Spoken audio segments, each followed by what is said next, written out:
ဒီဘဝမှာဘလို့ကံတရားတွေကြောင့်စုံတွေ့ကြသလဲဆိုတာကိုပါမောက္ခချုပ်ဆရာတော်ကြီးကဒီတရားတော်မှာဟောကြားပြသထားပါတယ်ခင်ဗျာ။နာယူလိုက်နာကြင်ကြံခြင်းဖြင့်ဓမ္မမိတ်ဆွေအပေါင်းစိတ်ဤချမ်းသာခြင်းကိုဤကျမ်းမာခြင်းနဲ့ပြည့်စုံနိုင်ကြပါစေ။တရားတော်များအမြင့်မြဝေနေမှာဖြစ်လို့ channel လေးကို subscribe လုပ်ပြီးကုသိုလ်ယူကူညီပေးခဲ့ကြပါအောင်ခင်ဗျာ။ဘဝမှာစုံမိကြခြင်းလောကလူတွေဟာလူဘဝရောက်လာတဲ့အခါမှာလူတိုင်းဟာစုံကြတာမဟုတ်ဘူးပေါ့စုံမိတဲ့လူတွေမှာလည်းပဲအချင်းချင်းညှိနှိုင်းထားတာမဟုတ်ပေမဲ့လို့တဘာဝချင်းတူညီတဲ့ပုဂ္ဂိုလ်တွေဟာစုံမိကြတာပဲဒီကနေ့ညဝမ်းတွင်မျိုးကအာကစားကွင်းကြီးအတွင်းမှာစုံတယ်ဆိုတာလေတူညီတဲ့စိတ်ဆန္ဒတွေကြောင့်စုံတယ်လို့ဒီလိုပြောအောင်အဲ့လိုဘုံဘဝမှာစုံမိကြတာတွေနဲ့ပတ်သက်ပြီးတော့ဘုရားမြတ်စွာဟာလောကလူသားတွေလူဘဝရလာပြီးတော့တဏှာရမှာစုံကြရတယ်ကြုံကြရတယ်တွေ့ကြရတယ်ဆိုတာတွေကအတွင်းဓာတ်ခံတွေတူညီတဲ့သဘော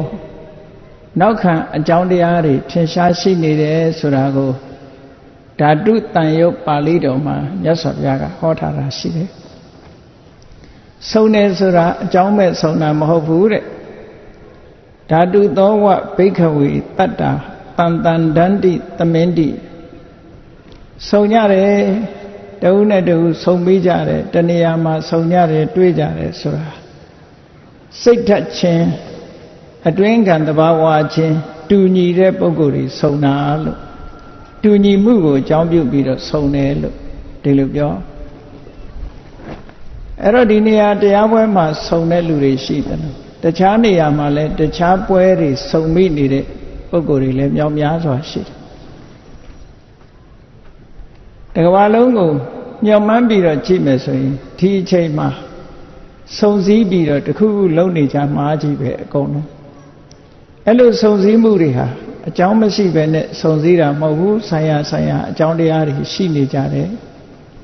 အဲ့ဒီအကြောင်းတရားတွေဟာကောင်းတဲ့အကြောင်းတရားလည်းဟုတ်တယ်မကောင်းတဲ့အကြောင်းတရားလည်းရှိတယ်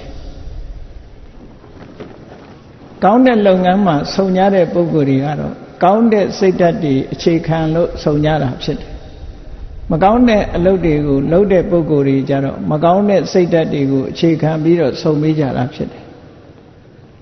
တခါတည်းလူတွေစုံစည်းတယ်ဆိုတာအမခံများပြားတာကိုကြုံတွေ့ကြရပေါ့ဘုန်းကြီးတို့2004ခုနှစ်တုန်းကဂျာမနီနိုင်ငံဘာလင်မြို့တော်မှာ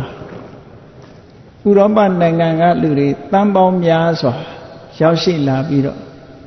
စုံစည်းကြတဲ့ပွဲကြီးတစ်ခုကျင်းပတာကိုတယ်လီဗီရှင်းတွေကနေပြီးတော့မြင်ရတယ်ပေါ့အဲ့ဒီမှာလူတွေဘာလင်မြို့တော်မှာကျင်းပတဲ့လက်ပါရိတ်ဆိုတဲ့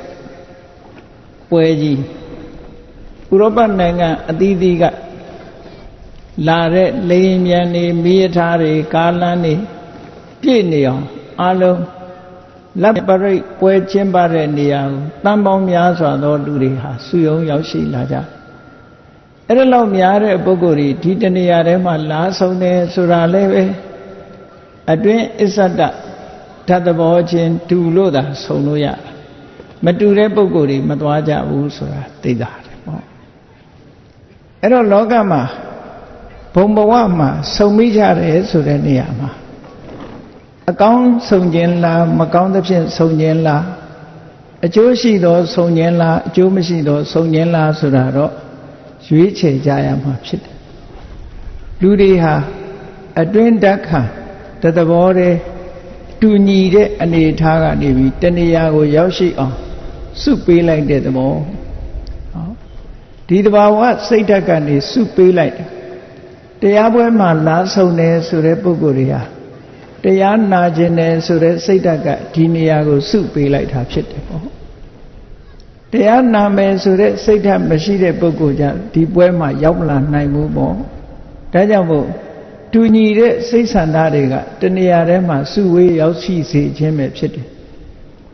ဒီသဘောကိုမြတ်စွာဘုရားကဓာတုတန်ယုတ်မှာဟောထားတဲ့စကားလုံးကဓာတုသောဘိက္ခဝေတတ္တာတန်တန်ဒန္တိသမင်းတိจิตသားယဟန်တို့တရားရီဆိုတာစိတ်ဓာတ်အခြေအနေအစ္ဆဒယဆန္ဒဓာတ်သဘောအားဖြင့်ပေါင်းစုံမိကြတာတဲ့တူညီတဲ့အလုပ်တစ်ခုကိုလုပ်ကြတာတဲ့အဲ့ဒီမှာဆက်ပြီးတော့မြတ်စွာဘုရားကပြောတဲ့ဟောတဲ့အခါမှာဟိနာဓိမုတ်တိကာဟိနာဓိမုတ်တိကေဟိတန်တန်ဒန္တိသမင်းတိဟိနာဓိမုတ်တိကာဆိုတာဟိနာဆိုတာအောက်တန်းကျတဲ့အဓိမုတ်တိကနှလုံးသွင်းရှိတဲ့ပုဂ္ဂိုလ်အဓိမုတ်တိဆိုတာနှလုံးသွင်းစိတ်ဆန္ဒတယ်နှိမ့်ကြတဲ့စိတ်ဆန္ဒရှိတဲ့ပုဂ္ဂိုလ်တွေကလည်းနှိမ့်ကြတဲ့စိတ်ဆန္ဒရှိတဲ့ပုဂ္ဂိုလ်တွေချင်းတဏှာမှာစုမိကြတယ်ဆုံမိကြတယ်တူညီကြတယ်အဲ့ဒါလိုပဲကလျာဏာဓိမုတ်တိကာကလျာဏာဓိမုတ်တိကေဟိတန်တန်ဒန္တိသမင်းတိကောင်းမြတ်တဲ့စိတ်ဆန္ဒရှိတဲ့ပုဂ္ဂိုလ်တွေကလည်းကောင်းမြတ်တဲ့စိတ်ဆန္ဒရှိတဲ့ပုဂ္ဂိုလ်အချင်းချင်းဆုံမိကြတယ်လို့အဲ့တော့အကြောင်းမဲ့ဆုံတာမဟုတ်ဘူးတဏှာမှာရောက်ရှိဆုံစည်းနေခြင်းဟာတူညီတဲ့စိတ်ဓာတ်ကနေပို့ပေးလိုက်လို့လာပြီးတော့ဆုံစည်းတာလို့အဲ့ဒါလို့ဆုံစည်းတာနဲ့ပတ်သက်ပြီးတော့မြတ်စွာဘုရားကဒီဓာတုတန်ယုတ်ပါဠိတော်မှာဘာကိုအကြောင်းပြုပြီးတော့ဟောတာလဲလို့ဆိုလို့ရှိရင်မြတ်စွာဘုရားကသာဝတိပြည်ရာဇဂုပြည်ခိစကုတ်တောင်တရင်သုံးပြီးတော့နေတဲ့အခါမြတ်စွာဘုရားရဲ့မလှမ်းမကမ်းအရပ်မှာရဟန်းတော်တွေဟာဂရုလိုက်လမ်းလျှောက်ပြီးတော့ဆင်းញံသွားနေကြတာကိုတွေ့ရတယ်ပေါ့အဲ့ဒါလို့ဆင်းញံသွားနေတဲ့ယဟန်တော်တွေကိုလှမ်းကြည့်ပြီးတော့မြတ်စွာဘုရားကမိန့်ကြားတယ်အနိနာမှာရှိတဲ့ယဟန်တွေကိုမိန့်ကြားတယ်ချက်သားယဟန်တို့ဟိုမှာတန်ခါလမ်းလျှောက်နေကြတာတွေ့ရလားအဲ့ဒီမှာလမ်းလျှောက်နေတဲ့ပုဂ္ဂိုလ်တွေဟာ9ပါးရှိတယ်မြတ်စွာဘုရားလက်ထက်တော်ခါကာလတုန်းကဘုရားရဲ့တပည့်တာဝကကြီးတွေအင်တန်ထင်ရှားတဲ့ဣတရေဘွယ်တို့နဲ့ချီးကျူးထားတဲ့ပုဂ္ဂိုလ်တွေပါဝင်9ပါးဟာသူ့ရဲ့အပိုင်းအဝိုင်းနဲ့အတူတကွတဏှာထဲမှာစုံစည်းပြီးတော့ဈဉ္ဉံလျှောက်နေကြတာမြတ်စွာဘုရားကအဲ့ဒါကိုမြင်ပြီးတော့အနိနာရှိတဲ့ယဟန်တွေကိုပြောတာအဲ့ဒီဈဉ္ဉံလျှောက်နေတဲ့ပုဂ္ဂိုလ်တွေကဘယ်သူလဲလို့ဆိုရင်ရှင်သာရိပုတ္တရာရှိတယ်ရှင်သာရိပုတ္တရာခေါင်းဆောင်တဲ့ယဟန်ရှင်မမောက္ကလံခေါင်းဆောင်တဲ့ယဟန်နေရှင်မဟာကတ္တဗခေါင်းဆောင်တဲ့ယဟန်နေရှင်အနုရုဒ္ဓခေါင်းဆောင်တဲ့ယဟန်နေရှင်ပုံနခေါင်းဆောင်တဲ့ယဟန်နေရှင်ဥပါလိခေါင်းဆောင်တဲ့ယဟန်နေရှင်အာနန္ဒာခေါင်းဆောင်တဲ့ယဟန်တွေကလမ်းလျှောက်နေကြတယ်အဲ့ဒီနဲ့မလှမ်းမကမ်းမှာဘုရားမြတ်စွာရဲ့သာသနာတော်မှာစိတ်ကောင်းမရှိလို့နာမည်ကောင်းမရတဲ့ရှင်ဒေဝဒတ်ကလည်းသူ့အဖွဲ့တွေနဲ့ဈဉ္ဉံလျှောက်ပြီးတော့နေတာအဲ့ဒီအချိန်မှာစုံစည်းနေကြသူဂရုလိုက်အစုလိုက်နေတာကိုကြည့်ပြီးတော့မြတ်စွာဘုရားကယဟန်တွေကိုပြောမိန့်ကြားနေတာစိတ္တယဟန်တို့သာရိပုတ္တရာဟာများစွာသောယဟန်တွေနဲ့အစုလိုက်လမ်းလျှောက်နေကြအဲ့ဒီယဟန်တွေအားလုံးဟာပညာဘက်မှာထူးချွန်တဲ့ပုဂ္ဂိုလ်တွေကြီးပဲတဲ့။ဘာဖြစ်လို့တော့ဆိုတော့ရှင်သာရိပုတ္တရာကပညာအရာမှဣတရေရထားတဲ့ပုဂ္ဂိုလ်ကိုဖျားပြီးလို့ရှိရင်ရှင်သာရိပုတ္တရာအဆင့်မီတဲ့ပုဂ္ဂိုလ်မရှိဘူးရှင်သာရိပုတ္တရာဟာထူးချွန်တဲ့ပညာနေရာမှာထူးချွန်ဆုံးပုဂ္ဂိုလ်ဖြစ်တယ်။ဘယ်လောက်ထိထူးချွန်တယ်လဲလို့ဆိုရင် မြတ်စွာဘုရားအဆင့်မှ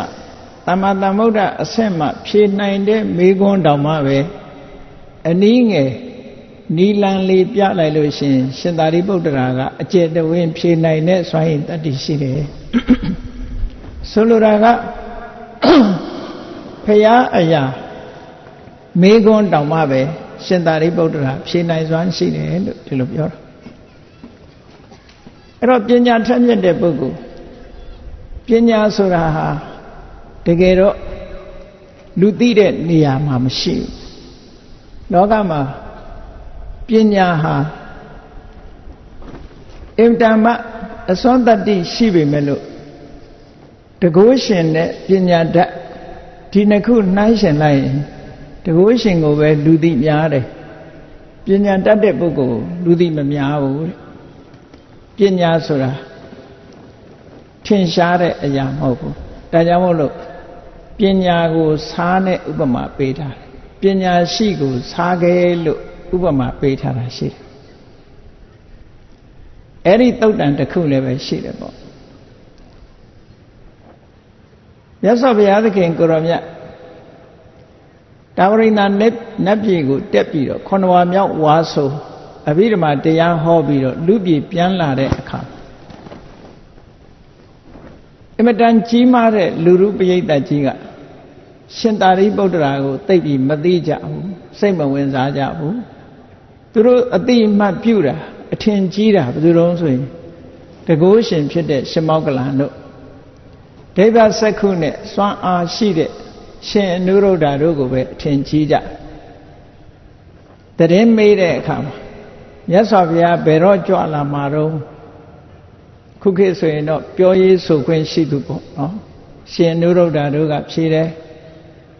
ဘုရားဘယ်တော့ကြွလာမယ်ဆိုတာသွားပြီးတော့တကိုးနဲ့ကြွရောက်ပြီးတော့မေးမြန်းနိုင်တာရှင်မောက္ကလန်တို့ကဖြေတယ်အဲ့တော့အဲ့ဒီလူထုပြိဿကြီးဟာရှင်မောက္ကလန်တို့ပို့ပြီးတော့အထင်ကြီးတယ်ရှင်သာရိပုတ္တရာရှိနေတော့လည်းပဲရှင်သာရိပုတ္တရာကိုသိပြီးတော့လူတွေကအထင်ကြီးတဲ့သဘောမရှိဘူးမြတ်စွာဘုရားလူပြည်ဆင်းလာတဲ့အခါမှာမြတ်စွာဘုရားကဒီအချက်ကိုတတိထားမိတယ်ဘုရားသာသနာတော်မှာပညာရှင်နဲ့တကုရှင်ဆိုရင်ပညာရှင်ကိုနံပါတ်1နေရာမှာထားတယ်တကုရှင်ကနံပါတ်2နေရာမှာရှိတယ်ဟိုင်ဟာရာကီလို့ခေါ်တယ်အဆင့်နဲ့ထားတဲ့အခါမှာပညာရှင်ကနံပါတ်1တကုရှင်ကနံပါတ်2ဒီလိုအဆင့်ဆင့်ထားသို့တော်တကုရှင်ကိုသာနံပါတ်1ကိုကြော်ပြီးတော့နံပါတ်2ကိုလူသိများနေတာကိုမြတ်စွာဘုရားကသတိထားပြီးတော့တာဝရိန္ဒနတ်ပြည်ကနေစောင်းတန်း3သွယ်နဲ့လူပြည်ကိုကြွဆင်းလာတဲ့အခါသင်္ကတ္တတကားဝစောင်းတန်းဥရောက်တဲ့အချိန်မှာမြတ်စွာဘုရားကိုပထမဆုံးနှုတ်ဆက်ကြောခွင့်ဒါကမြတ်စွာဘုရားရဲ့လက်ရရန်ဆိုတော့ဘုရားပြီးရင်ဒုတိယပေါ့ရှင်သာရိပုတ္တရာသို့တော်လူထုပရိသတ်ကရှင်သာရိပုတ္တရာရဲ့အစွမ်းအစကိုမသိကြမသိလို့မြတ်စွာဘုရားကစောင်းတန်းဥမှပဲရပ်ပြီးတော့မိဂုံးနေမေးတာရှင်သာရိပုတ္တရာကမြတ်စွာဘုရားမေးသမျှတွေကိုဖြေဆိုတယ်နောက်ဆုံးမှာသမ္မာသမ္ဗုဒ္ဓဘုရားကသာဖြေနိုင်တဲ့မိဂုံးမျိုးကိုနီလန်ပေးတဲ့အခါမှာရှင်သာရိပုတ္တရာဖြေနိုင်တယ်တခြားပုဂ္ဂိုလ်တွေဟာအဲ့ဒီမေခွန်းရဲ့အဖြေကိုမသိနိုင်ကြဘူးရှင်သာရိပုတ္တရာဖြေမှသိနိုင်ကြတာဖြစ်သောကြောင့်အဲ့ဒီအချိန်မှာပရိသတ်ရဲ့အလယ်မှာရှင်သာရိပုတ္တရာရဲ့ဉာဏ်ရည်ဉာဏ်စွမ်းအစတွေဟာလူတွေကသိလာကြလို့အလုံးကရှင်သာရိပုတ္တရာကိုထင်ကြီးလေးစားလာကြတယ်လို့ဆိုတဲ့အကြောင်းအရာလည်းရှိတယ်ပေါ့တခါတော့ကရှင်မောက္ကလန်နဲ့ရှင်သာရိပုတ္တရာတို့ဘာစကြိုပြေမှာဝါဆိုးနေကြအဲ့ဒီအချိန်မှာမြတ်စွာဘုရားသခင်ကိုရောမြတ်ကတာဝတိပြေမှာဝါဆိုးတယ်တာဝတိနဲ့ဝါစကြိုအလန်းကွာတဲ့နေရာ သတင်းသုံးနေထိုင်ကြတာညနေနှစ်ပါးဆုံတဲ့အခါကျတော့ရှမောက္ကလံရဲ့မျက်နှာကခါတိုင်းနဲ့ကြီးနေတယ်စိတ်ထဲမှာကျဉ်တ်နေတဲ့အပြုံးနေနဲ့ရှမောက္ကလံကိုရှင်သာရိပုတ္တရာကအကဲခတ်မိတယ်အကဲခတ်မိတဲ့အခါကျတော့ငါရှင်သာရိပုတ္တရာဒီကနေ့နေ့လည်ခင်းကာလမှာအင်တန်ငြိမ်သက်တဲ့ငြိမ်းချမ်းတဲ့တမဘတ်နဲ့နေလာတာလားမျက်နှာအဆင်းတွေအလွန်ကြီးနေပါလားစိတ်ဓာတ်တွေပါလားငြိမ်းချမ်းတဲ့တမဘတ်နဲ့နေလာလို့ဒီလိုစိတ်ဓာတ်တွေငြိမ်းချမ်းပြီးတော့မျက်နှာတွေဟာရှင်လန်းနေတာလားလို့ဆိုမဟုတ်ပါဘူးတဲ့ဒါဖြင့်ဘာဖြစ်လို့မျက်နှာရွှင်နေတာတော့ဆိုတော့တရားနာရလို့တဲ့တရားနာရလို့မျက်နှာရွှင်နေတာပါပဲဘု து စီကနာရတာတော့ဆိုမြတ်စွာဘုရားစီကသူတရားနာရတာတဲ့အဲ့တော့ရှင်သာရိပုတ္တရာကနေပါအောင်ကိုရောမြတ်စွာဘုရားကတာဝဋ္ဌိပြည်မှာအရှင်ဘုရားကဒီမှာဘယ်လိုလုပ်တရားနာတာတုံးလို့ဆိုတော့သူတရားနာပုံလေးကိုပြောပြတာဝဋ္ဌိနဲ့ဇေဒဝန်ခုခေတ်ဆိုရင်တော့လူတွေကထင်မှာပေါ့တယ်လီဖုန်းဆက်တာပေါ့နော်အဲ့ဒီတော့တယ်လီဖုန်းမှမရှိတာအခုခေတ်လူတွေကတပန်းတောင်သားနေသေးတယ်တယ်လီဖုန်းဆက်ပြီးတော့တရားနာလို့ရတယ်လေအဲ့တော့ရှင်မောက္ကလံကရှင်သာရိပုတ္တရာကိုဘယ်လိုပြောတော့ဆိုရှင်ဘုရားတဲ့တပည့်တော်ကဒီကနေပြီးတော့မြတ်စွာဘုရားကိုဒိဗ္ဗစက္ခုအဘိညာဉ်ဝင်စားထားဒိဗ္ဗသောတအဘိညာဉ်တလှည့်စီဝင်စားပြီးတော့ထားမြတ်စွာဘုရားကလည်းတပည့်တော်ဘက်ဒိဗ္ဗစက္ခုနဲ့ဒိဗ္ဗသောတအဘိညာဉ်နှစ်ခုဝင်စားထားတပည့်တော်ကဒီကနေပြီးလှမ်းပြီးမြတ်စွာဘုရားကိုမေးခွန်းမေးတယ်တဲ့အရှင်ဘုရားပြည့်ပြည့်စုံတဲ့လုံလဝိရိယရှိတဲ့ပုဂ္ဂိုလ်ဆိုတာဘယ်လိုအတိုင်းအတာနဲ့ပြည့်စုံမှပြည့်ပြည့်စုံတဲ့လုံလဝိရိယရှိတဲ့ပုဂ္ဂိုလ်လို့ခေါ်နိုင်ပါသလဲဆိုတဲ့မေးခွန်းကိုတပည့်တော်ကဒီကနေလှမ်းမေးတာတဲ့လှမ်းမေးတော့မြတ်စွာဘုရားကဒီမေးခွန်းကိုဖြေတယ်မောက္ကလံပြည့်ပြည့်စုံတဲ့လုံလဝိရိယရှိသူဆိုတာရတဲ့ရတိုက်ရောက်တဲ့ရောက်တိုက်တဲ့တရားဓမ္မကိုရရှိဖို့အတွက်အယိုးကြည်ကြည်အရေးခမ်းခမ်းအသားအသွေးတွေ6ခမ်းပါစေမရမနေကြိုးပမ်းအားထုတ်မယ်မရခင်စัจ जा ဝိရိယတန်နာနေတာမျိုးမရှိစေပဲနဲ့ကြိုးပမ်းအားထုတ်တဲ့ပုဂ္ဂိုလ်မျိုးကိုသာလင်းပြည့်ပြည့်စုံတဲ့လုံလဝိရိယရှိတယ်လို့ခေါ်ရတယ်လို့မြတ်စွာဘုရားကဖြေတယ်အဲ့ဒီအမေးဖြေလုံနေတာဟာဒိဗ္ဗစက္ခုဒိဗ္ဗသောတအဘိညာဉ်ဝင်စားပြီးတော့မြတ်စွာဘုရားနဲ့ရှင်မောက္ကလံတို့လှမ်းပြီးတော့စကားပြောတဲ့အခန်းပဲအဲ့ဒါကိုတန်ရုပ်ပါဠိတော်မှာခတသုတ်လို့ခေါ်တယ်အဲ့ဒီတော့ရှင်သာရိပုတ္တရာကရှင်မောက္ကလံကိုပြောတယ်ရှင်မောက္ကလံတို့များတကိုးကြည့်လိုက်တာအဝေးကြီးကမြတ်စွာဘုရားစီလှမ်းပြီးတော့မေးခွန်းနေမေးလို့ဘုရားဖြေတာကိုသူနာရတယ်ကြည့်လိုက်တဲ့တကိုးပေါ့တပည့်တော်တို့ဆိုလို့ရှိရင်ရှင်မောက္ကလံကတောင်ကြီးနဲ့အလားသဏ္ဍာန်တူတယ်တပည့်တော်ကအဲ့ဒီတောင်ကြီးနားမှာချထားဖို့ကြောက်တုံးကလေးလောက်ပါပဲလို့ရှင်မောက္ကလံရဲ့တကိုးနဲ့စာရင်ရှင်မောက္ကလံကတောင်ကြီးကဲ့သို့ကြီးမားပြီးတပည့်တော်ကအနီးနားမှာချထားရတဲ့ကြောက်တုံးလေးတစ်ဖွဲပါလို့ရှင်မောက္ကလံကိုဒီလိုချီးမြှောက်ပြီးတော့ပြောတဲ့အခါမှာရှင်မောက္ကလံကဘယ်လိုပြောတော့လို့ဆိုတော့ရှင်သာရိပုတ္တရာတဲ့အရှင်ဘုရားဟာဖျားပြီးရင်ပညာအထက်ဆုံးပုဂ္ဂိုလ်ဖြစ်ပါတယ်တဲ့အရှင်ဘုရားကစာအိုးကြီးတဲ့ကစာကဲကြီးနဲ့တူတယ်တဲ့တပည့်တော်ကအဲ့ဒီစာကဲကြီးနားမှာထားတဲ့စာဖွင့်ကလေးလိုပါပဲလို့ပြန်ပြီးတော့ပြောတယ်အဲ့တော့ပညာရှင်ကိုစာနဲ့ဥပမာပေးတာဒီလိုဆိုလို့တာဘာဖြစ်လို့ဒီဥပမာပေးရတယ်လဲလို့ဆိုရင်တကိုးရှင်ဆိုတာတောင်လိုလူသိတယ်မြင်ရတယ်တကိုးစွမ်းစက်တွေပြတဲ့အခါမှာမြင်ရစားဆိုတာကြတော့ဘယ်ဟင်းနဲ့မဆိုစားကပျောက်နေတာပဲရှားပေါ်တင်မှစားပါတယ်မပါဘူးသိတာစားမပါတဲ့ဟင်းဟာလဲပေါ့ရွှွတ်ရွှွတ်ဖြစ်နေဟင်းတိုင်းမှာလဲစားပါရတယ်နောက်ဆုံးမှာအချိုရမကတဲ့တောင် ဒီလေးအောင်လို့ဆိုပြီးတော့စားခတ်ကြတယ်စားမပါရင်မလေးနဲ့ဘူးအဲ့ဒါလိုပဲပညာရှိဆိုတဲ့ပညာဟာအရာရာကိုနှံ့ဆက်ပြီးတော့လွှမ်းခြုံနေတယ်လို့ဆိုတဲ့အဓိပ္ပာယ်နဲ့ပညာကိုစားနဲ့ဥပမာပေးတာတဲ့ပညာရှိကိုစားတဲ့ဥပမာတောင်ကြီးလို့လူသိထင်ရှားတော့မဟုတ်ဘူးစားဆိုတာနော်အိမ်ရှင်မတွေပြောသလိုအိမ်ထဲကစားတွေစားရတယ်လို့မရှိဘူးဟင်္ဂတာနဲ့ကုန်တယ်တဲ့စားဆိုတာဘယ်သူကစားမှာတော့ငံကငံနဲ့သို့တော့သူမပါလို့ရှိရင်ဟင်းတွေဟာပေါ့ပြက်ပြက်ဖြစ်တယ်ပေါ့အေးအဲ့ဒါလိုပဲအရာရာမှာပညာရှိမပါရင်ပေါ့ပြက်ပြက်ဖြစ်တယ်လို့ကိစ္စတိုင်းမှာစားလို့ပဲစိတ်ဝင်ပြန့်နှံ့နေတာပညာရဲ့သဘောလို့ဒီအဓိပ္ပာယ်မျိုးကိုယူပြီးတော့ဒီဥပမာကိုသုံးတာဟာရှင်မောက္ကလံသုံးခဲ့တဲ့စကားတစ်ခုပဲလို့မှတ်သားရတယ်ပေါ့အဲ့တော့မြတ်စွာဘုရားကသာရိပုတ္တရာနဲ့အတူတကွလမ်းလျှောက်နေကြတဲ့ယဟန်တွေအားလုံးဟာပညာရှိတွေကြီးပဲပညာကျွယ်ဝတဲ့ပုဂ္ဂိုလ်တွေကြီးပဲအံ့ဩစရာကောင်းလိုက်တာစိတ်ဆန္ဒတူညီတဲ့ပုဂ္ဂိုလ်တွေဟာအစုလိုက်ဒီလိုနေကြတာဒါကြောင့်မို့ဓာတုသောဝဘိက္ခဝေတတ္တတန်တန်တန္တိပညာရှိတွေကပညာရှိနေမှအစဉ်ပြေတယ်အားလုံးဟာပညာကနေပြီးတစုတည်းဖြစ်အောင်စုပေးထားတယ်လို့ဒီလိုပြောတယ်တခါရှင်မောက္ကလံကြီးလိုက်တဲ့အခါသူလည်းသူ့အုပ်စုနဲ့လမ်းလျှောက်နေတယ်အေးမောက္ကလံကလည်းသူနဲ့အတူတကွလမ်းလျှောက်နေတဲ့ပုဂ္ဂိုလ်တွေဟာတကိုးရှင်နေကြီးပဲအားလုံးဟာတကိုးကြီးမားတဲ့ပုဂ္ဂိုလ်တကူကြီးတယ်ဆိုတာသမထကျင့်စဉ်တစ်ခုကိုစွမ်းစွမ်းတမန်ကျင့်ထားပြီးတော့စွမ်းရည်တတ္တိတွေ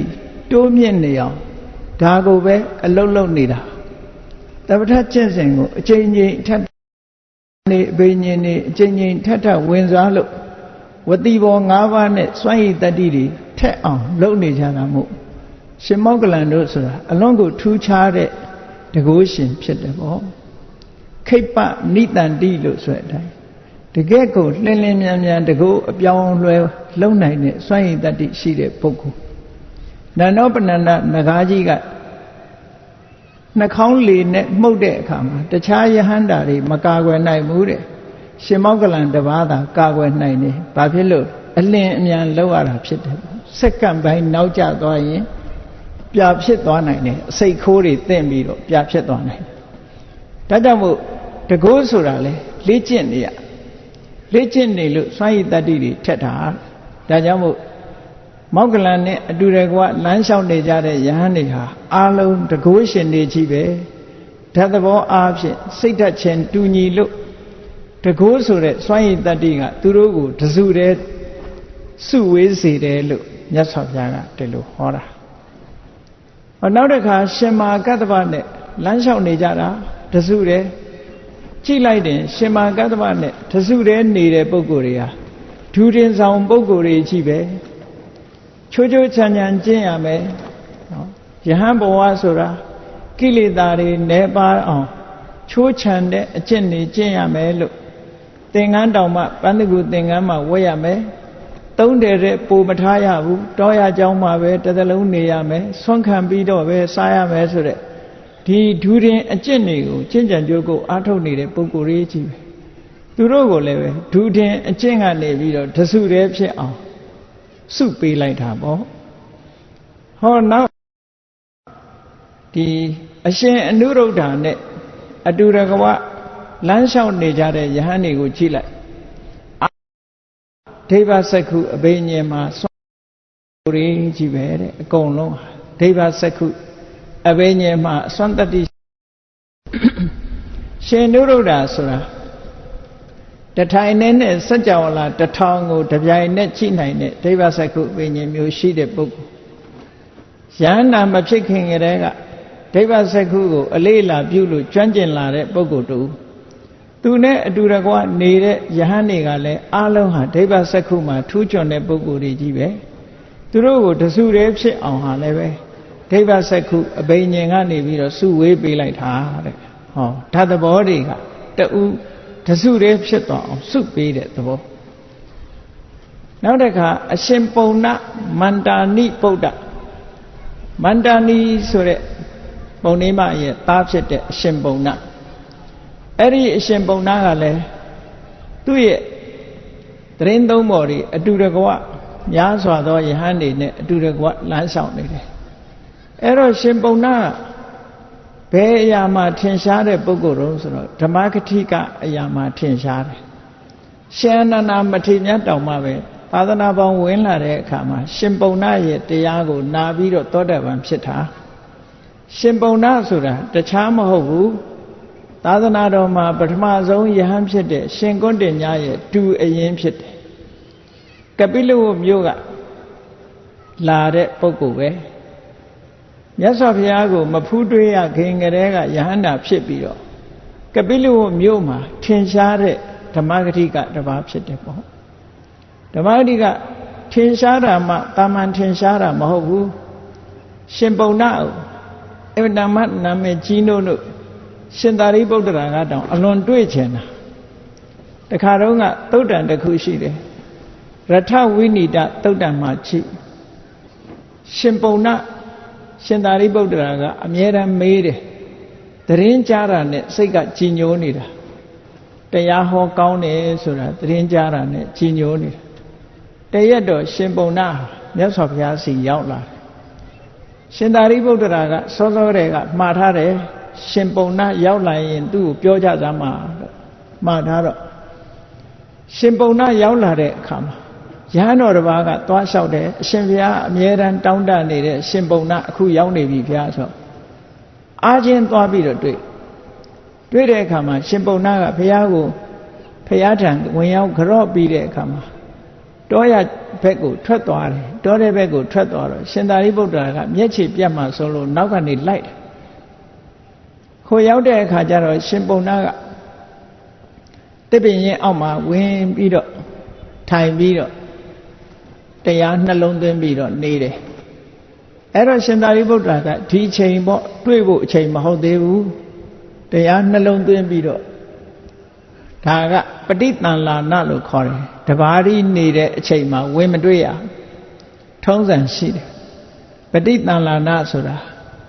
အာယုံအသီးသီးပေါ်မှာစိတ်ကိုမသွားစေပဲချုပ်တီးပြီးတော့တဘာရီတရားနှလုံးသွင်းနေတဲ့အချိန်အဲ့ဒီအချိန်မှာဝင်မတွေ့ဘူးခက်လန်းလန်းကလည်းမျက်ခြေမပြတ်အောင်ထိုင်းနေလိုက်တယ်သူတရားနှလုံးသွင်းနေတယ်လို့ရှင်သာရိပုတ္တရာကလည်းအခြေအနေစောင့်ညနေခင်းရောက်တဲ့အခါကျတော့တရားနှလုံးသွင်းရာကထလာရှင်သာရိပုတ္တရာကရှင်ပုံနာအနီးနားသွားပြီးတော့မေးခွန်းတွေမေးတာပဲတရားနာခြင်းလို့မေးခွန်းတွေမေးတာမသိလို့မေးတာမဟုတ်ဘူးတရားဟောကောင်းတယ်ဆိုလို့တရားနာခြင်းလို့သွားပြီးတော့မေးခွန်းတွေမေးတာအဲ့ဒီအကြောင်းနဲ့ပတ်သက်ပြီးတော့ရထဝိနိတသုတ်တံဆိုတာရှိတယ်ပေါ့အဲ့ဒါလို့ရှင်ပုံနာဆိုတာဟောပြောတဲ့ဘက်မှာအင်တမထူးချွန်ပြောင်မြောက်တယ်ပေါ့ထူးချွန်ပြောင်မြောက်တယ်အဲ့တော့သူနဲ့အတူတကွလမ်းလျှောက်နေကြတဲ့ယဟန်တော်တွေကလည်းဓမ္မဂတိကအရာမှာထူးချွန်ကြတဲ့ယဟန်တွေကြီးပဲတဲ့မတ္တမဝါဒနာတူရာစုကြတယ်လို့ပြောလို့လည်းရတာပေါ့နော်အကြီးချင်းတူတဲ့ပုံကိုယ်တွေစုကြတာဟောနောက်အစုတစ်ခုကြည့်လိုက်မယ်ဆိုရင်ရှင်ဥပါလိဆိုတာဝီနီးအရာမှာဣတရေရတဲ့ဝိနည်းဒရဝီနီးအကြောင်းကိုအမြဲတမ်းစဉ်းစားနေတဲ့ပုဂ္ဂိုလ်ဘယ်ကိစ္စမှာပဲဖြစ်ဖြစ်ထူးချွန်ခြင်းရင် specialize လို့ခေါ်တယ် specialize လုပ်ကိုလုပ်မလုပ်ရင်မထူးချွန်အထွေထွေသွားနေလို့ဘယ်သူမှမထူးချွန်ဘူးတစ်ခုတည်းကို specialize လုပ်ထားတာသူကဝီနီးနဲ့ပတ်သက်ပြီးတော့ specialize ပဲအဲ့ဒါကြောင့်မို့လို့ဝီနီးအရာမှာထူးချွန်တယ်သူကိုယ်တိုင်ကပြောခဲ့တယ်လေဝိနယောအာတယောမရှံဝိနယောဌာနစင်္ကမဝိနေဝါတံကပိမိဝိနယောမမခောစရောတဲ့ဆိုလိုတာကနော်ဝီနီးသည်တာသူ့ရဲ့နေရာဖြစ်တယ်ပေါ့ဝီနီးသည်တာလည်းသူရက်တဲ့နေရာသူဆင်းကြံသွားတဲ့နေရာသူထိုင်တဲ့နေရာဖြစ်တယ်ပေါ့ဝီနီးသည်တာလည်းသူ့ရဲ့ချက်စားရာဖြစ်တယ်ဒီလိုပြောခဲ့တာဆိုလိုတာကထိုင်းနေလဲဝီနီးအကြောင်းစဉ်းစားတယ်ရက်နေလဲဝီနီးအကြောင်းစဉ်းစားတယ်လျှောင်းနေလဲဝီနီးအကြောင်းစဉ်းစားတယ်ဒ ဒီလိုဆိုလိုတာပေါ့ဒါကြောင့်မို့ဝီနီးနဲ့ပတ်သက်ပြီးတော့ဒီထူးချွန်အောင်လုပ်တဲ့ပုဂ္ဂိုလ်ဖြစ်လို့တကယ်ကိုဝီနီးအရာမှာဣတရေရတဲ့ဝိနည်းဒရပုဂ္ဂိုလ်မြတ်ကြီးဖြစ်တယ်ပေါ့သူနဲ့အတူတကွာနေတဲ့ပုဂ္ဂိုလ်တွေဝီနီးအရာမှာထူးချွန်တဲ့ပုဂ္ဂိုလ်တွေကြီးပဲဟောဝီနီးပေါ်မှာလေးစားပြီးတော့ဝီနီးတရားကိုလေ့လာလှိုက်စားတဲ့ပုဂ္ဂိုလ်တွေအချင်းချင်းအဲ့ဒီဝီနီးတရားတော်ကစုပေးလိုက်တဲ့သဘောတဲ့တစုတည်းစုံမိသွားကြတယ်ပေါ့ဒီလိုဆိုလို့တာဟောနောက်တစ်ခါကျတော့ရှင်အာနန္ဒာလည်းပဲသူအစုနဲ့လမ်းလျှောက်တယ်ရှင်အာနန္ဒာဆိုတာမြတ်စွာဘုရားတရားတော်တွေဟောသမျှဓမ္မခန္ဓာပေါင်း8400တရားတွေသူနှုတ်တဲ့ဆောင်နိုင်တဲ့စွမ်းရည်တတ္တိရှိတယ်ဘဟုတုတအရာမှာဣတရေယဘဟုတုတဆိုတာအများကြီးသင်ထားတယ်ဘာနဲ့သင်အောင်နားနဲ့သင်နားထောင်ထားတယ်ဒါကြောင့်မို့မြတ်စွာဘုရားဟောသမျှတရားတွေကိုရှင်သာအရှင်အာနန္ဒာကအယအမိဆောင်ထားလို့ခဏိအထိသံဃာယနာတွေတင်းလာတဲ့ဟာရှင်အာနန္ဒာတို့ကစတင်ပြီးတော့ပရိသတ်လောက်လာတဲ့ကျမ်းစာတွေဘုရားဟောတဲ့တရားတွေပဲဖြစ်တယ်အမြဲတမ်းကျေးဇူးတင်စရာကောင်းတဲ့မထေမြတ်ပေါ့ရှင်အာနန္ဒာတို့ဒီလိုမဆောင်ခဲ့ဘူးမကြက်မှတ်ခဲ့ဘူးဆိုလို့ရှိရင်ဒီကနေ့ခေတ်ဘုရားတရားတော်တွေဟာများများဆဆကြီးကြားနာခွင့်ရကြမှာမဟုတ်ဘူးတဲ့အခုတော့အများကြီးပဲထုတဲ့အမြဲတမ်းကြီးမားတဲ့ပိဋကတ်30နိကေ9ပြဓမ္မခန္ဓာပေါင်း8400ဆိုတာဒီကနေ့အထိရရှိနေကြတာပေါ့တွေ့ရှိနေကြရှင်အာနန္ဒာမထေရမြတ်ကိုယ်တိုင်ကပြောတယ်လေသူဟာ8400နဲ့က82,000ကိုမြတ်စွာဘုရားစီကသင်ယူခဲ့တာပါတဲ့ဓမ္မခန္ဓာ82,000ကိုမြတ်စွာဘုရားစီကသင်ပြီးတော့ကျန်တဲ့2000ကိုတော့ရှင်သာရိပုတ္တရာစတဲ့ယဟန်နေစီကသင်ယူခဲ့တာဒါကြောင့်မို့လို့သူ့နှုတ်ဖြားမှာဓမ္မခန္ဓာပေါင်း8000လို့ပြောတာအဲ့တော့ဘုဒ္ဓအရာမှာအမြဲတမ်းထူးချွန်တဲ့ပုဂ္ဂိုလ်သူမြတ်ဖြစ်တယ်အဲ့ဒီဘုဒ္ဓအရာမှာထူးချွန်တဲ့ရှင်အာနန္ဒာမထေရမြတ်နဲ့ရံပတ်ပြီးတော့နောက်ကနေလိုက်ပြီးဈဉ္ဉံလျှောက်နေကြတဲ့ပုဂ္ဂိုလ်တွေကလည်းစာပေအရာမှာထူးချွန်တဲ့ဘုဒ္ဓရှိတဲ့ပုဂ္ဂိုလ်တွေကြီးပဲတဲ့ဘဟုတုတရှိခြင်းတူတဲ့သဘောကသူတို့တစုတည်းဖြစ်အောင်စုပေးလိုက်တာဂရုတစ်ခုဖြစ်သွားတယ်။ဟောဒီသဘောကိုမြတ်စွာဘုရားကဓာတုသောဘိက္ခွေတတ္တတန်တန်ဒန္တိသမင်းတိจิตသားယဟန်တို့စိတ်ထက်ခြင်းအယီခြင်းဓာတ်သဘောခြင်းအားဖြင့်တတ္တဝါတွေဟာစုစည်းထားတာဖြစ်တယ်။အဲ့တော့တဏှာမှာစုမိတယ်ဆိုတာဓာတ်သဘောချင်းတူမှစုလို့ရတယ်ဓာတ်သဘောချင်းမတူရင်စုလို့မရဘူးလို့ဒီလိုပြောတာနော်နောက်တစ်ခါခက်လန်းလန်းမှကြည့်လိုက်မယ်ဆိုရင်ရှင်ဒေဝရသူကလည်းသူ့ခြံရံပရိသတ်နဲ့လမ်းလျှောက်နေတယ်ရှင်ဒေဝရကဘာတွေတွေးနေလဲဆိုရင်ဖြတ်လန်းကနေဖျားလုပ်ဖို့စဉ်းစားနေတာသူကအဲ့ဒါကြတော့ပါပိဿရုပ်မာတဲ့စိတ်ဆန္ဒတွေလွှမ်းမိုးနေတယ်သူ့မှာတန်ဃာတွေကိုခေါင်းဆောင်လုပ်ချင်တယ်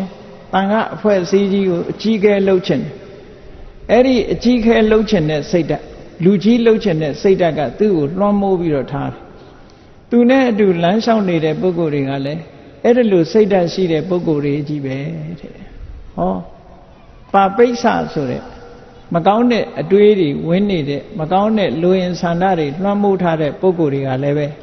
မကောင်းတဲ့စိတ်ဆန္ဒချင်းတူရာဟာစုစည်းမိတာဖြစ်နေတယ်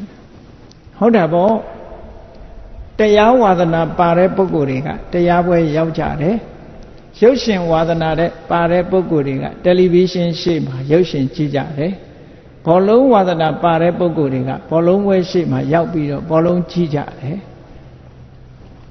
ဘီယာတို့အရက်တို့ဝါဒနာပါတဲ့ပုဂ္ဂိုလ်တွေကလည်းဘီယာအရက်ဆိုင်မှာစုကြတယ်ပေါ့လူဆိုတာတယောက်နဲ့တယောက်မတူဘူးပေါ့တဘာဝချင်းတူရာစုမိနေကြတယ်ဆိုတဲ့သဘောကိုမြတ်စွာဘုရားကဟောတာအဲ့တော့ဘုန်းကြီးတို့တွေ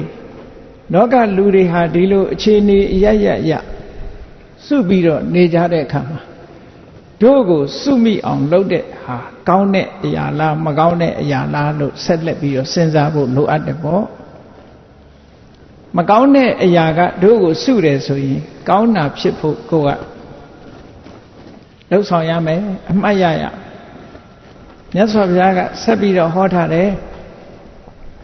တရားတရားကင်းမဲ့တဲ့ပုဂ္ဂိုလ်တွေဟာတရားတရားကင်းမဲ့တဲ့သူချင်းစုမိကြတယ်တဲ့အရှက်မရှိတဲ့ပုဂ္ဂိုလ်တွေဟာလည်းအရှက်မရှိတဲ့ပုဂ္ဂိုလ်ချင်းစုမိကြတယ်ဒုစရိုက်လုပ်ငန်းနဲ့ပတ်သက်ပြီးအကြောက်အလန့်မရှိတဲ့ပုဂ္ဂိုလ်တွေကလည်းအကြောက်မလန့်မရှိတဲ့ပုဂ္ဂိုလ်ချင်းစုမိကြတယ်ဘဟုတုတနဲတဲ့ပုဂ္ဂိုလ်တွေကလည်းဘဟုတုတနဲတဲ့ပုဂ္ဂိုလ်ချင်းစုမိကြတယ်တဲ့နော်ပြင်းကြီးတဲ့ပုဂ္ဂိုလ်တွေကလည်းပြင်းကြီးတဲ့ပုဂ္ဂိုလ်တွေချင်းတဏှာမှာစုမိကြတယ်ပညာမဲ့တဲ့ပုဂ္ဂိုလ်တွေကလည်းတဏှာမှာပညာမဲ့တဲ့ပုဂ္ဂိုလ်ချင်းစုမိကြတယ်တတိလက်လွတ်နေတတ်တဲ့ပုဂ္ဂိုလ်တွေမိမိလျော်ရော့နေတတ်တဲ့ပုဂ္ဂိုလ်တွေကလည်းမိမိလျော်ရော့နေတတ်တဲ့ပုဂ္ဂိုလ်ချင်းစုမိကြတယ်လို့ဟောတဘာဝတူရာစုတယ်ဆိုတဲ့အကြောင်းမြတ်စွာဘုရားဒီလိုဟောတာတရားတရားရှိတဲ့အကောင်းဘက်ကပြောမယ်ဆိုရင်တရားတရားရှိတဲ့ပုဂ္ဂိုလ်တွေကလည်းတရားတရားရှိတဲ့လူနဲ့လက်တွဲမိတယ်မကောင်းမှုဒုစရိုက်ကရှက်တတ်တဲ့ပုဂ္ဂိုလ်တွေကလည်းမကောင်းမှုဒုစရိုက်ကိုရှက်ယွန်တဲ့ပုဂ္ဂိုလ်တွေချင်းလက်တွဲကြတယ်မကောင်းမှုဒုစရိုက်ကကြောက်လန့်တဲ့ပုဂ္ဂိုလ်တွေကလည်းမကောင်းမှုဒုစရိုက်ကကြောက်လန့်တဲ့ပုဂ္ဂိုလ်တွေနဲ့ပဲလက်တွဲတယ်ဘဟုတုတရှိတဲ့ပုဂ္ဂိုလ်တွေကလည်းဘဟုတုတရှိတဲ့ပုဂ္ဂိုလ်နဲ့ဆိုရင်လက်တွဲပြီးတော့ပြောမကုန်အောင်ရှိကြတယ်ပေါ့ကြိုးစားအထောက်မှုလုံလဝိရိယရှိတဲ့ပုဂ္ဂိုလ်တွေကလည်းလုံလဝိရိယရှိတဲ့ပုဂ္ဂိုလ်ချင်းလက်တွဲကြ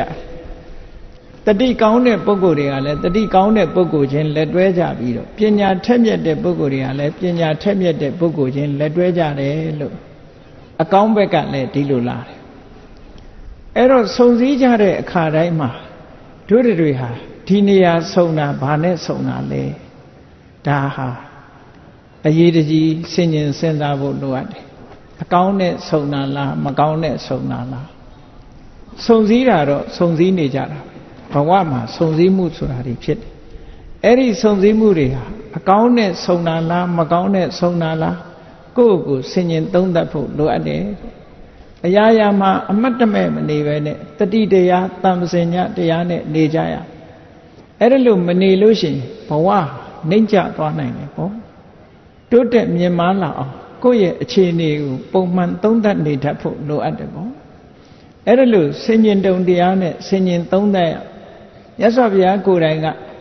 ကထံဗုဒ္ဓတမေရတ္တိတိဝါဝီတိဝတ္တန္တိတိပပ္ပစိတေနအဘိနံပစ္ဆွခိတပါမကောင်းတဲ့အညစ်အကြေးတွေကိုထုတ်ဖို့ကြိုးစားနေတဲ့ပုဂ္ဂိုလ်တယောက်ဟာတနေ့တာငါဘယ်နည်းနဲ့ကုံဆုံးလာတယ်ဆိုတာဆင်ញင်သုံးသပ်ပေးရမယ်လို့ဒီလိုဟောထားတာရှိတယ်ဒါလူတိုင်းလိုက်နာရမယ်ဟာတစ်ခုဖြစ်တယ်မို့နှမို့ဆိုရင်ကိုယ့်ဘဝနမောနမဲ့နေရာရောက်တယ်ပေါ့နမောနမဲ့နေလို့ရှိရင်တော့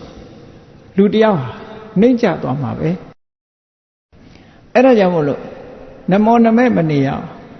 ကိုယ့်ဘဝကိုဆင်ញင်သုံးသပ်မှုလောက်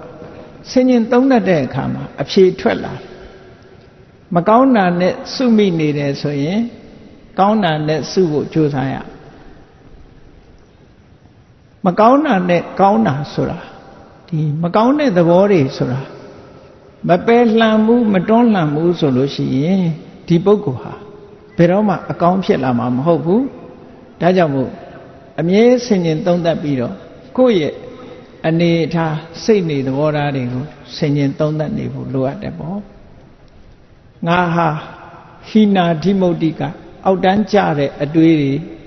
အောက်တန်းကြတဲ့စိတ်ဆန္ဒတွေရှိနေတာလားကလျာဏဓိမုတ်တကောင်းမြတ်တဲ့အတွေးတွေကောင်းမြတ်တဲ့ဆန္ဒတွေရှိနေတဲ့ပုဂ္ဂိုလ်လားလို့ဆိုတာကိုယ့်ကိုယ်ဆင်ញင်သုံးသပ်ပြီးတော့အဖြေရှာရဆင်ញင်သုံးသပ်လိုက်တာနဲ့အဖြေဆိုတာထွက်လာဟိနာဓိမုတ်တိကအောက်တန်းကြတဲ့စိတ်ဓာတ်တွေငါမှရှိနေတယ်ဆိုရင်ပြင်ရမယ်ပေါ့ဒီစိတ်ဓာတ်တွေကိုယ်တိုင်မပြင်လို့ရှိရင်သိတဲ့ဘဝမှာမပြင်ရင်လူတွေဟာခောက်ရိုးကျိုးသွားပြီးတန်တရားမှာဇယိုက်ဆိုးတွေနဲ့ပဲသွားတာဒါက သေးသေးချာချာစဉ်းစားကြည့်နော်လူဘဝမှာတရှူးရှူးတတိုင်းတိုင်းနဲ့ဒေါသကြီးတဲ့ပုဂ္ဂိုလ်တယောက်ဟာကံမကောင်းအကြောင်းမလှလို့ခွေးဖြစ်ရင်လည်းခွေးဆိုးပဲဖြစ်တယ်ကြက်ဖြစ်ရင်လည်းဟိုခွတ်ဒီခွတ်ဟိုစိတ်ဒီစိတ်ကြက်ဆိုးပဲဖြစ်ငှက်ဖြစ်လို့ရှိရင်လည်းငှက်ဆိုးပဲနွားဖြစ်ရင်တောင်မှပဲဟိုနွားခွေဒီနွားခွေတရှူးရှူးလုပ်တဲ့နွားဆိုးဖြစ်တယ်နော်ဒီတဲ့ဆိုရင်တော့ကြားတို့အကောင်မလောင်နေကြိုက်စားတဲ့ချင်းသေးတို့ဆိုတဲ့အကောင်မျိုးတွေသွားဖြစ်တယ်ဒေါသသမားတွေဟာအဲ့ဒီတိုင်းပဲအဲ့ဒီလမ်းကြောင်းပေါ်ရောက်သွားတယ်မပြင်းနိုင်ဘူးဆိုလို့ရှိရင်အဲ့ဒီလမ်းကြောင်းရောက်သွားတရိษံတွေကိုကြည့်ဉာဏ်နေတဲ့တရိษံရှိတယ်စူးစူးပူပူရန်လုံနေတဲ့တရိษံလည်းရှိတယ်အကဲခတ်ပြီးတော့ကြည့်ရန်လုံတတ်တဲ့တရိษံတစ်မျိုးတည်းတည်းပဲရန်လုံတဲ့တရိษံရှိတယ်ရန်မလုံတဲ့တရိษံရှိတယ်ခွေးနဲ့ခွေးရှိတယ်သဘောဆိုးတဲ့ခွေးရှိတယ်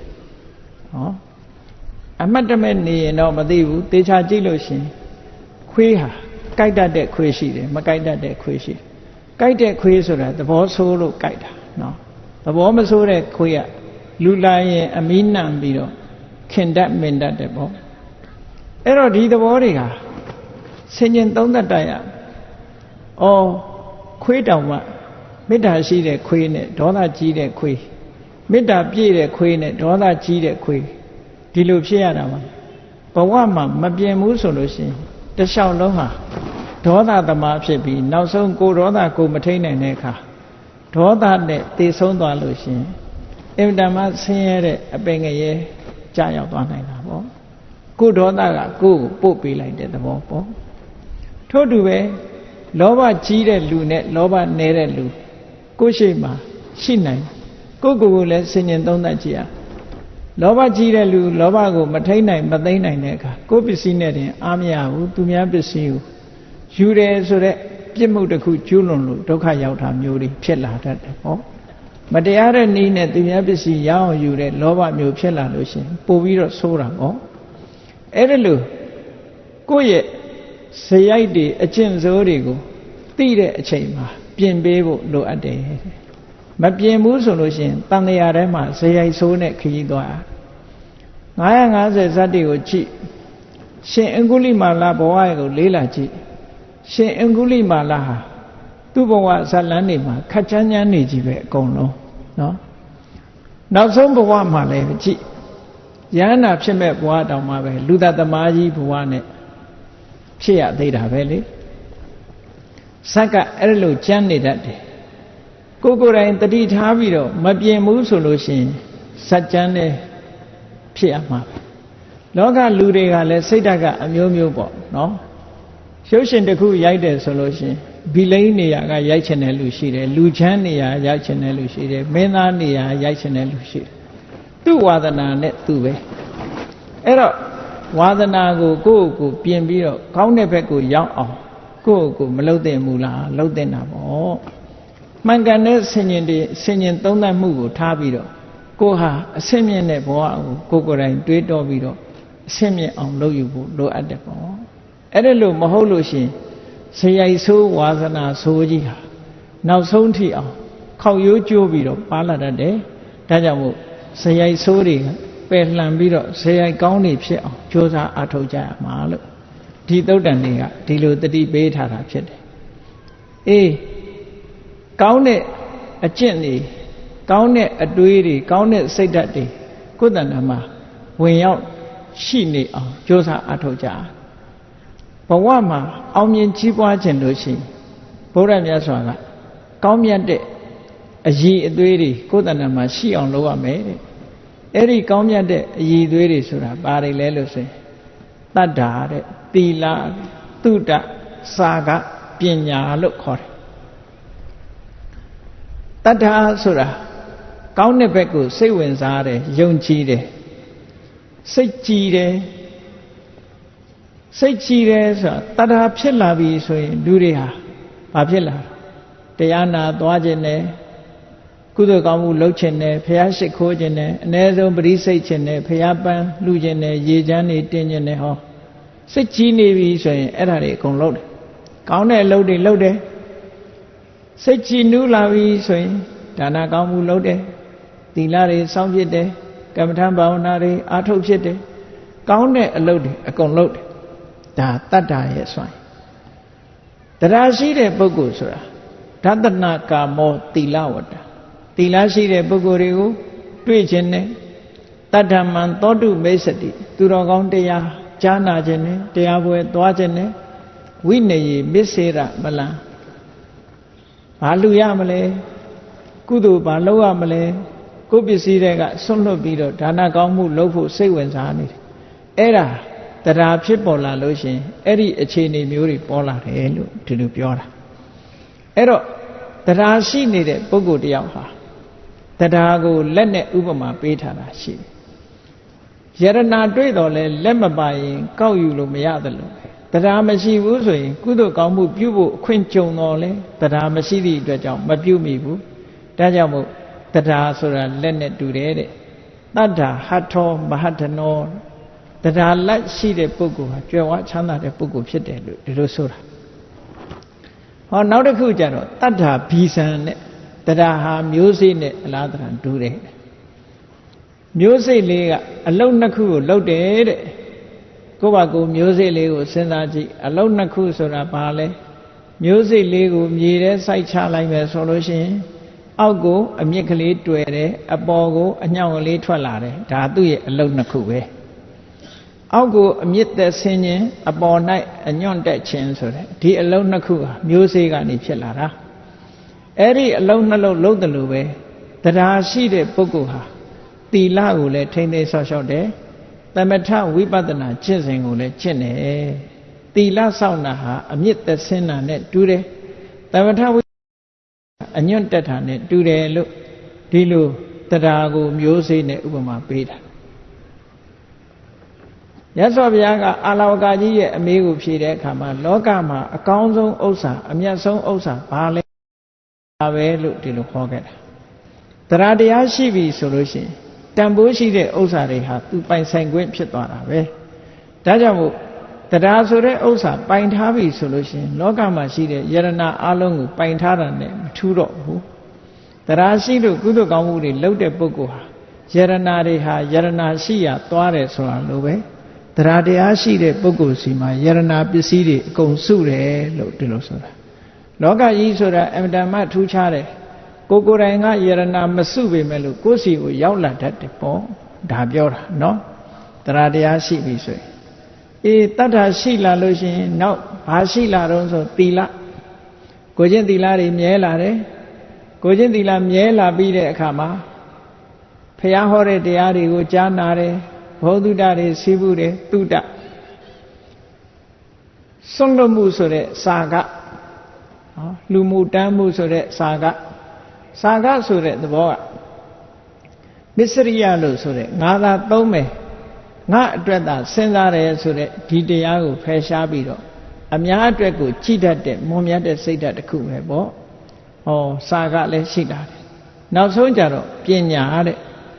ပညာဆိုတာကြတော့တဘာဝတရားကိုထိုးထွင်းပြီးတော့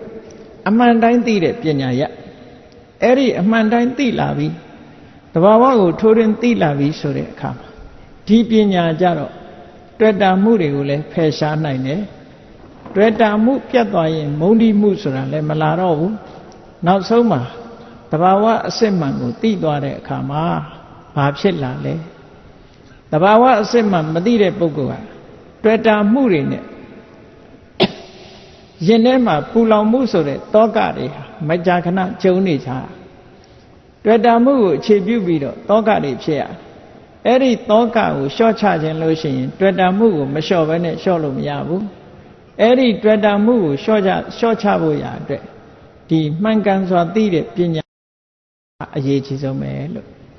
ဒီပညာရှိဖို့လိုအပ်တယ်အဲ့ဒီပညာကိုဘယ်လိုလုပ်ရအောင်လုပ်ရမလဲလို့ဆိုတာရအောင်လုပ်တဲ့နည်းတွေကတော့ပညာရချင်လို့ရှိရင်တရားနာရတယ်စာပေတွေကိုဖတ်ရှုလေ့လာရတယ်ဒီတဘာဝတရားတွေကိုဆင်ញင်သုံးသပ်ဖို့ရအတွက်တဘာဝတရားတွေကိုနားလည်အောင်သင်ယူရတယ်မေးမြန်းစီးပူးရတယ်ဥက္ကဟပရိပု္ပ္ပာလို့ခေါ်တယ်ဥက္ကဟဆိုတာသင်ယူတာ ပရိပု္ပ္ပာဆိုတာဆွေးနွေးတာမေးမြန်းတာအဲ့ဒီနည်းနဲ့ပညာရလာပြီဆိုရင်ပညာအခြေခံမှုအတွက်သီလနဲ့သမာဓိကျင့်စဉ်နှစ်ခုကိုကျင့်ရကျင့်လိုက်လို့ရှိရင်ဒီပညာအတွက်အခြေခံကောင်းတစ်ခုရလာပြီးတော့ပညာဖြစ်ဖို့ရအတွက်ကြတော့မိမိသင်ထားတဲ့ကိုယ်တဏ္ဍာမှာရှိတဲ့ယုတ်တရားနံတရားတွေပေါ်မှာတတ္တဝါဆိုတဲ့အမြင်ပြောက်သည့်ထိအောင်ဆင်ញင်သုံးသပ်ဖို့လိုတယ်ပေါ့တတ္တဝါဆိုတာမရှိဘူးယုတ်နဲ့နံနှစ်မျိုးတည်းပဲရှိတယ်လို့မြင်လာသည့်ထိအောင်ယုတ်နဲ့နံနှစ်မျိုးသာရှိတယ်ဆိုတာထင်ထင်ရှားရှားဖြစ်လာအောင်ဒီဆင်ញင်သုံးသပ်ဖို့ဥပမာပဲကိုယ်မျက်စိနဲ့အဆင်းအရောင်မြင်စရာတစ်ခုကိုမြင်လိုက်တယ်ဆိုတဲ့အခိုက်မှာမျက်စိရဲ့မြင်စရာအာယုံရဲ့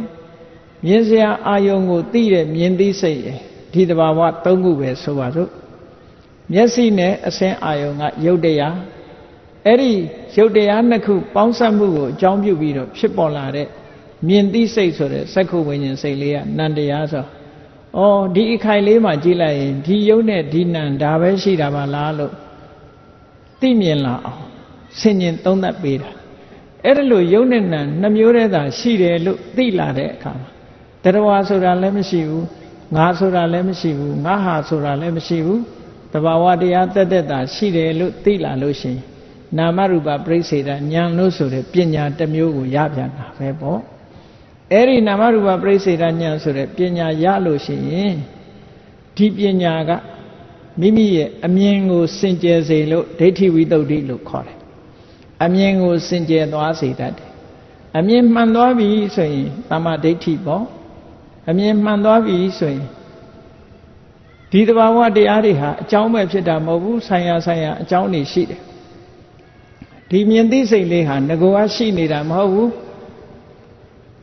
မျက်စိနဲ့အဆင်းအာယုံဆုံလိုက်လို့ဖြစ်ပေါ်လာတဲ့သဘောတရားပဲဖြစ်ပေါ်ပြီးနောက်ပျောက်ကွယ်သွားတယ်လို့အကြောင်းနဲ့ဆက်ပြီးတော့မြင်လာလို့ရှိရင်ပစ္စယပရိက္ခအကြောင်းကိုပါတွဲဖက်သိလာတဲ့ဉာဏ်တစ်မျိုးရလာပြန်တယ်အဲ့ဒီပညာရပြီဆိုလို့ရှိရင်ကင်္ခာဝိတရဏဝိတ္တုတဲ့ဘာကြောင့်ဖြစ်တယ်နောက်ဖြစ်အောင်မလားဘယ်တော့ရောဖြစ်ခဲ့တာလဲဆိုတဲ့အတွေးတွေတန်တရားတွေကင်းစင်သွားလို့ယုံမှန်တန်တရားကိုကြော်လွှမ်းနိုင်ပြီးတော့စင်ကြယ်တဲ့အသိဉာဏ်တစ်ခုရလာတယ်လို့ဒီလိုဆိုတာပညာရက်တရားတဖြည်းဖြည်းတိုးတက်လာနောက်ပိုင်းကျတော့စက္ခုပတာရဆိုတာလည်းမမြဲဘူးမျက်လုံးဆိုတာလည်းမမြဲဘူးဆိုတာကိုယ့်ဟာကိုယ်ဆင်ញင်သုံးသပ်ကြည့်ငယ်ငယ်တုန်းကမျက်လုံး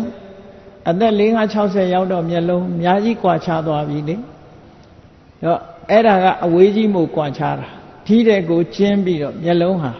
ပြောင်းလဲနေတာဒါဖြစ်တယ်ပေါ့အဆင်းအာယုန်တွေကလည်းပြောင်းလဲနေတယ်မြင်သိစိတ်ဆိုတာလည်းပေါ်ပြီးတော့ပျောက်သွားတယ်မမြဲတဲ့သဘောတွေကိုဆင်ញင်သုံးသပ်မိလာလို့ရှိရင်သမ္မတနာပညာလို့သမ္မတနာဉာဏ်လို့ခေါ်တယ်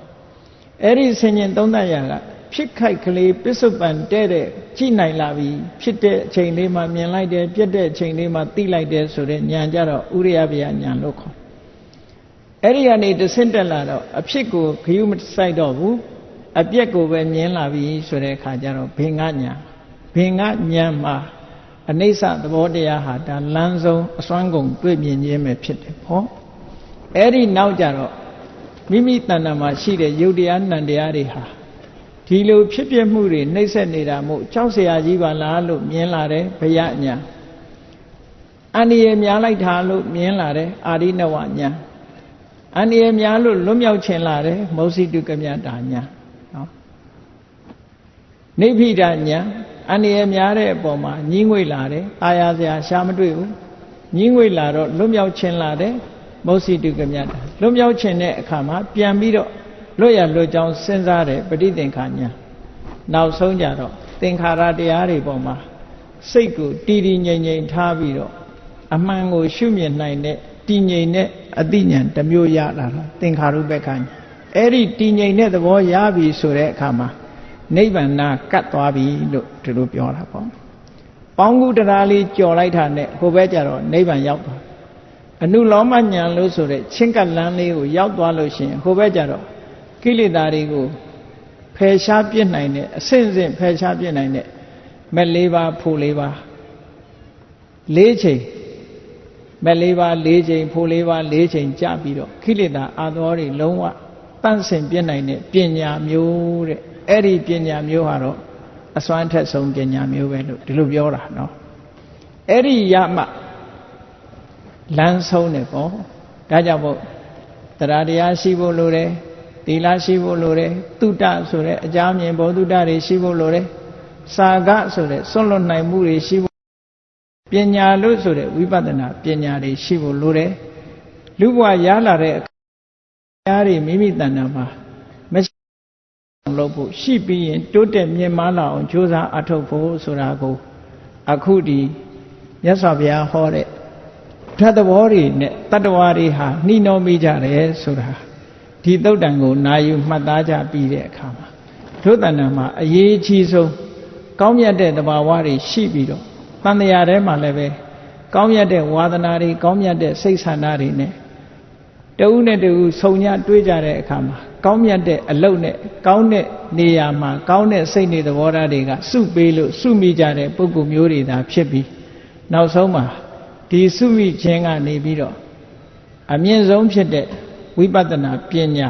မဲ့ပညာဖို့ပညာရပြီးတော့နိဗ္ဗာန်ချမ်းသာကိုမျက်မှောက်ပြုနိုင်တယ်ဆိုတဲ့ဘုရားမြတ်စွာရဲ့ဆုံးမဩဝါဒနာယူမှတ်သားကြပြီးတဲ့အခါမှာတို့တွေနောက်ဆုံးပညာဖြစ်တဲ့မဲ့ပညာဖို့ပညာရပြီးနိဗ္ဗာန်ကိုမျက်မှောက်ပြုအပ်ပါလို့ဤလို့ဆန္ဒပြုပြီးတော့ကြိုးစားအားထုတ်နိုင်ကြပါစေကုန်သတည်း